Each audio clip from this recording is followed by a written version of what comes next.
going to make classic brownies. These brownies my kids love, and lots of my friends as well. Or they say they do. And it doesn't take too much. We're going to prepare our square pan with we're going to butter it and put it with some parchment paper. We need 3/4 cups of flour, some sugar, some egg. We're going to brew some coffee because it asks for some water, but the rule of thumb here is to use coffee. We don't use water when we're making something chocolatey because coffee helps bring out the flavor of chocolate. You can add, of course, some nuts to your brownies if you like, and we're going to add some extra chocolate chips into the brownie mix, so it's going to be a delicious, fudgy brownie. For our brownies, we're going to have 3/4 cups of flour, which we're going to set aside with 1/4 teaspoon of baking soda.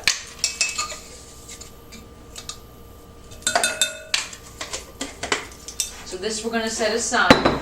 Set the flour aside. What we're going to set the flour aside. What we're going to do is melt 1/3 cup of butter or 1/3 cup of butter flavored shortening, and with that 3/4 cups of sugar.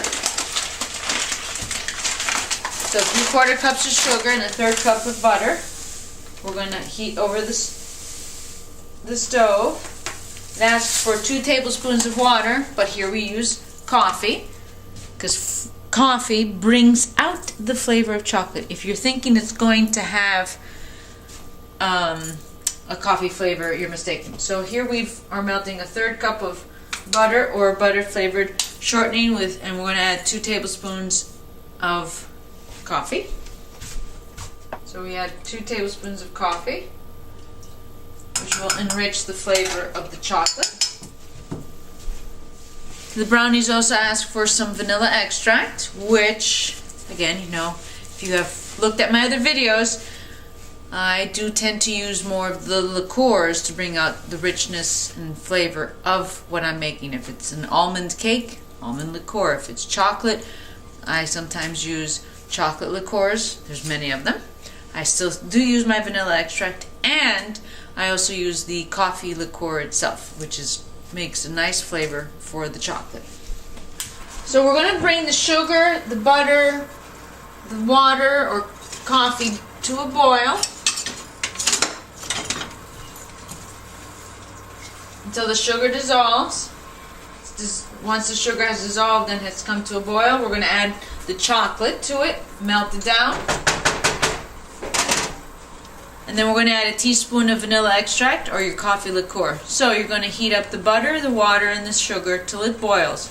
Then you're going to add your chocolate, whisk it, cool the chocolate down before you mix it in with the flour and the eggs, because it has a better richness to it. It comes out fudgier for some reason. Your pan, as always, I like to butter it and then put some parchment paper so it's easy to pop out. The butter just helps the parchment paper stay in place. Cut off excess. I found that if you have too much overhang of parchment paper, it starts browning itself and it smells like something's burning. So our pan is ready to have our flour. So we have buttered, and then I put the parchment paper down, and the butter helps it from not folding and curling in. While this is ready, I'm just waiting. As you can see, our mixture is here at a bubble. There's no more sugar to be found. I add in my chocolate. Then we'll whisk it till it's smooth. You're going to whisk it until the chocolate is completely melted. Once you see the chocolate's melted, shut it off.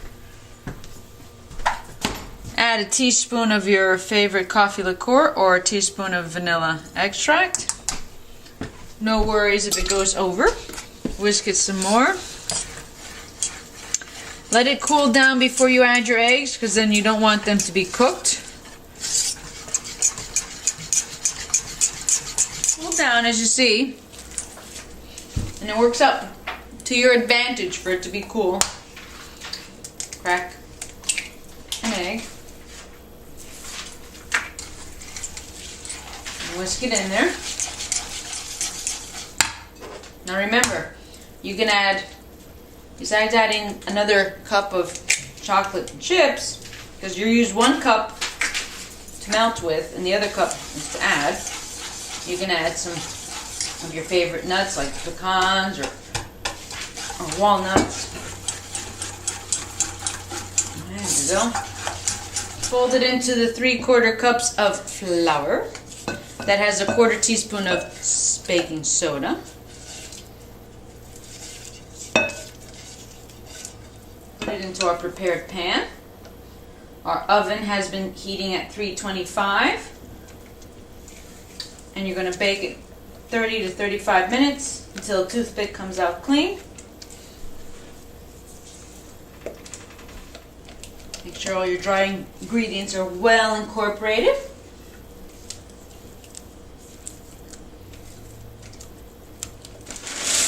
Add some more chips.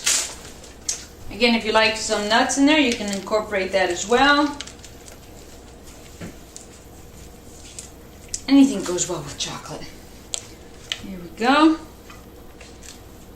And 325, 30 to 35 minutes.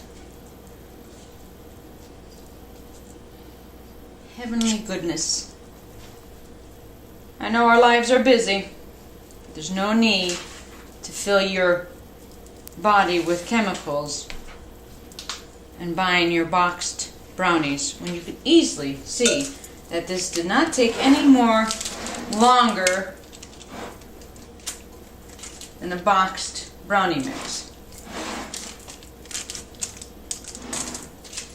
We should not lose something that has been known from the beginning of time to bake, to cook from scratch.